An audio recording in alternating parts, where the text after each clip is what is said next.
Good evening. We have called this press conference to tell public and press about a very important case that we have detected. तो हमको कुछ दिन पहले 3 दिन पहले आज से इन्फॉर्मेशन मिली थी कि there is a woman who has come from Muscat और वो यहाँ से उसको ये प्रॉमिस करके कि वहाँ पे जॉब दिया जाएगा और ये बोल के उसको भेजा गया था मस्कट। तो उसने बताया कि यहाँ पे गोवा के 2 एजेंट्स थे जिनसे वो मिली और उन्होंने कुछ पैसा लेके उसका कागज़ बनाकर ये प्रॉमिस किया कि आपको मस्कट में हाउसमेट का जॉब पे आपको भेज रहे हैं।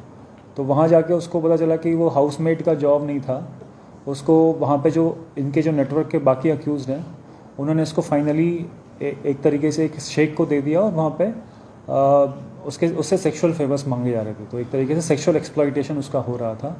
तो उस लड़की ने जैसे तैसे करेज दिखा के और किसी तरीके से कांटेक्ट किया यहाँ पे फैमिली मेम्बर्स को और फैमिली मेम्बर्स ने पैसा अरेंज करके उसने वहाँ पे लोकल जो एजेंट था उसकी हेल्प लेके यहाँ पे इंडिया का टिकट बुक करके she came back to India. तो उसने बताया कि वहाँ पे she was exploited not just sexually but also उसको वहाँ पे फूड एंड अकोमोडेशन का बहुत बड़ा उनको स्टार्व किया जा रहा था, दिन में खाना भी नहीं मिल रहा था और ऐसे 11 लड़कियाँ और थी जिनके साथ हो रहा था। टोटल 12 लोगों का ग्रुप था जो कि इंडिया के डिफरेंट पार्ट से इन एजेंट्स ने वहाँ भेजा था। तो यही प्रॉमिस करके भेजा था कि हाउसमेट का जॉब देंगे, लेकिन वहाँ पे उनका एक्सप्लॉइटेशन हो रहा था। तो ये काफ़ी एक इमोशनल टाइप की कंप्लेन हमको मिली थी।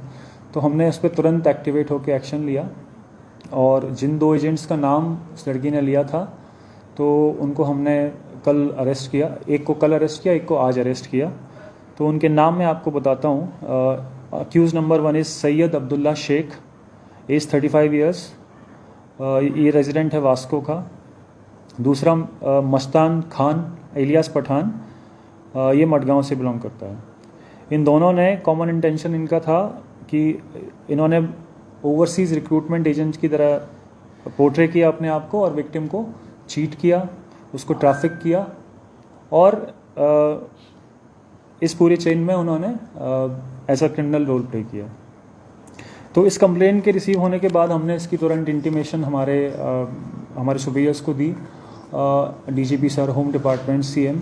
तो दे हैव ऑर्डर्ड कि हम इसमें कंटिन्यूसली और फर्दर एक्शन लें कि जो भी एजेंट्स इसमें इन्वॉल्व हैं उनको हम पकड़ें और जो गोवा में जो बेस्ड रिक्रूटमेंट एजेंसीज़ हैं उनका इंस्पेक्शन करें। पुलिस डिपार्टमेंट, पूरी गोवा पुलिस इसमें लगी है कि हम सारी रिक्रूटमेंट एजेंसीज़ जो गोवा में चाहे वो लीगल हैं या इलीगल हैं, एक बार इंस्पेक्शन उनका किया जाएगा अगले कुछ दिनों में। अगर कुछ इलीगैलिटीज़ मिलती है तो उसमें हम एक्शन भी लेंगे, criminal action according to immigration act.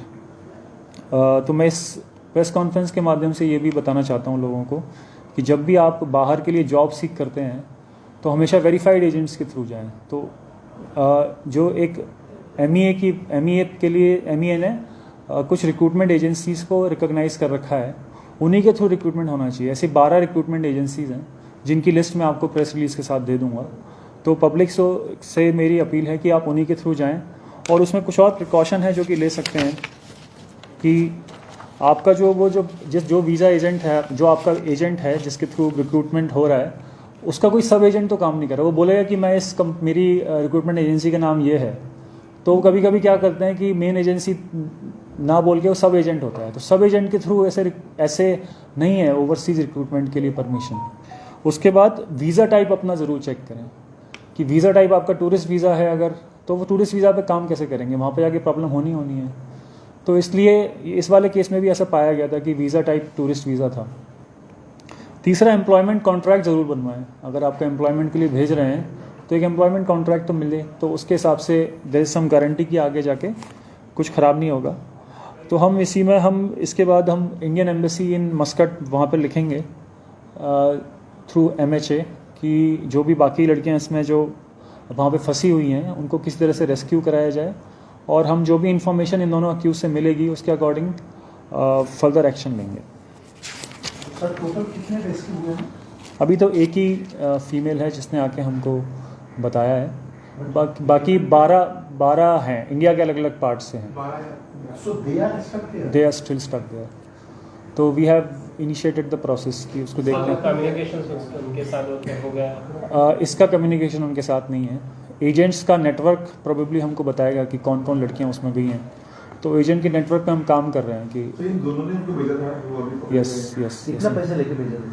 Sir अभी टोटल इन्होंने 35,000 लिया है इनसे। तो एक से हाँ दोनों, हाँ मतलब 1 से सर 35,000 तो टोटल। विक्टिम का रेस्क्यू नहीं बोल सकते ना, वो वॉलंटरीली आकर के हाँ वॉलंटरी, मतलब वहाँ से वो खुद रेस्क्यू हुई, मतलब हमने तो ऑब्वियसली ओवरसीज तो हम लोग रेस्क्यू नहीं करा पाएंगे, but she somehow found a way to come back to India and she has told her ordeal to us. Sir उसके एक से कंप्लेन पे ये 2 अरेस्ट हुए। यस यस और सर- बाकी जैसा उसने बताया है तो फॉरवर्ड चैनल जो है उसके थ्रू हाँ सर 1 से 35 लाख लिए हैं तो अब 35,000 35,000 से हाँ। तो क्या लगता है कि अगर जो 12 लड़कियां हैं उनसे भी कुछ पैसा लिया होगा? बिल्कुल लिया होगा, वो देखने का विषय है, that is subject of investigation.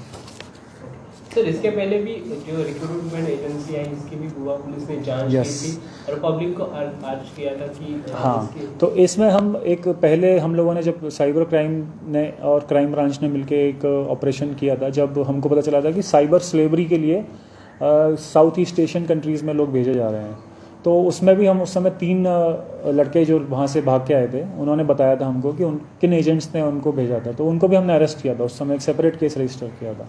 तो ये वो केस था साउथ ईस्ट एशियन कंट्रीज़ में भेजे जाने वाले। ये है प्रोबेबली मिडिल ईस्ट में जो लेबर जाती है, तो उससे रिलेटेड ये है। तो दोनों में हो सकता है कनेक्शन भी निकला, I am not denying that, तो देखने का वो देखेंगे, that is subject of investigation. तभी पुलिस ने ये रिक्रूटमेंट एजेंसी की कुछ जांच उस समय एक बार हमने जांच की थी सब लोगों की, उस समय एक बार सबको बुला के यहाँ पे हमने समझाया भी था, और जो भी इलीगल थे उनको हमने हटवाया भी था। मतलब they are not active as of now, but still we will do it again. 11 की 12 से 12 टोटल 12 थे, उसमें से ये आ गई हैं 11 और गोवा होंगे। की एक ही है।